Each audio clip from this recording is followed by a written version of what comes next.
कौन से मोज़े पर मसा करना जायज़ है, तफ़सील के साथ वज़ाहत करें। देखिए मोज़ा जो होता है वो एक तो जैसे मैं पहने हुए हूँ, ये कपड़े का मोज़ा होता है, चाहे वो ऊनी मोज़ा हो, चाहे वो कॉटन का मोज़ा हो, उसको अरबी में जौरबैन बोलते हैं।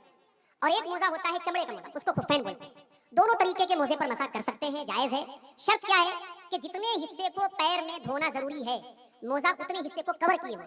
आजकल ऐसा मोज़ा भी है, बिल्कुल छोटा-सा मोज़ा होता है, उसमें टखना खुला रहता है, तो वो उस मोज़े पर मसा सही नहीं है। टखना छुपा हुआ होना चाहिए, यानी जितने हिस्से को आप वज़ू में धुलते हैं पैर का, उतना हिस्सा कम से कम ढका होना चाहिए। और आप जब मोज़ा पहने हुए हो तो वज़ू करके पहने हुए हो। तो अब उस मोज़े पर आप अगर मुकीम हैं, अपने घर पर हैं, तो 1 दिन और 1 रात, मिसाल के तौर पर आज अगर ज़ोहर की नमाज़ के बाद आपने वज़ू करके मोज़ा पहना है, तो कल अगले दिन आप ज़ोहर तक उस मोज़े को पहने-पहने आप मसा करके नमाज़ पढ़ सकते हैं।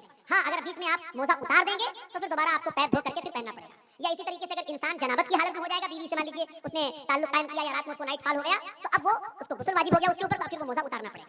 वरना अगर वो वज़ू टूट रहा है बीच में, तो जब भी वज़ू टूटेगा वो वज़ू करेगा और पैर धोने के बजाय पैर पे मोज़े पर मसा कर सकता है। वल्लाहु आलम बिस्सवाब।